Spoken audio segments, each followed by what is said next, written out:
आखिरकार ऐसा क्या हुआ जो लक्ष्य से मांगनी पड़ी सुनीता को माफ़ी। आखिरकार ऐसा पर्दे के पीछे क्या हो रहा कि एक दिन वीडियो डलती है और दूसरे दिन रिग्रेट किया जाता है या फिर कहा जाता है अरे ये वीडियो तो उसी के लिए नहीं थी।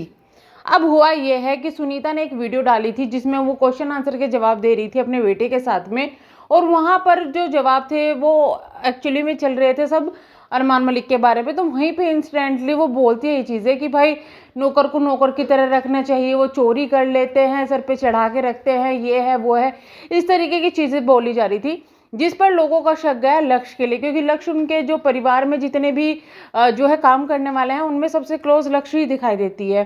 अब उन पर शक गया कि भाई लक्ष्य के लिए चीज़ें बोली जा रही है, जिस पर लक्ष्य को काफ़ी भर भर के हेट मिलने लगा। लोग कहने लगे कि अरे भाई लक्ष्य तो उनके घर पे कब्जा करना चाहती है, ये है वो है, सुनीता ने कुछ चीज़ें देख ली होगी जिस वजह से ये चीज़ें हुई है, बहुत सारी चीज़ें ऐसी हुई।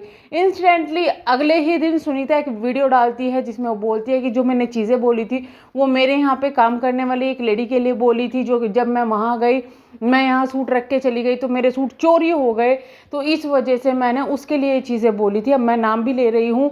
तो ऐसी ऐसी उन्होंने बातें बोली। उन्होंने ये भी कहा कि भाई लक्ष्य के लिए मैंने कुछ भी नहीं बोला, तो लक्ष्य को प्लीज़ ऐसा मत बोलो, वो मेरी बेटी की तरह है। बहुत सारी चीज़ें वहाँ बोली।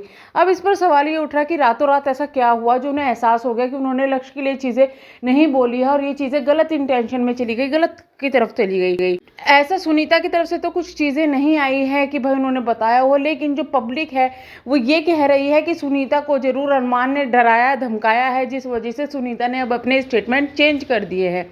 खैर, आपका क्या कहना है? कमेंट बॉक्स में अपनी राय ज़रूर बताइएगा।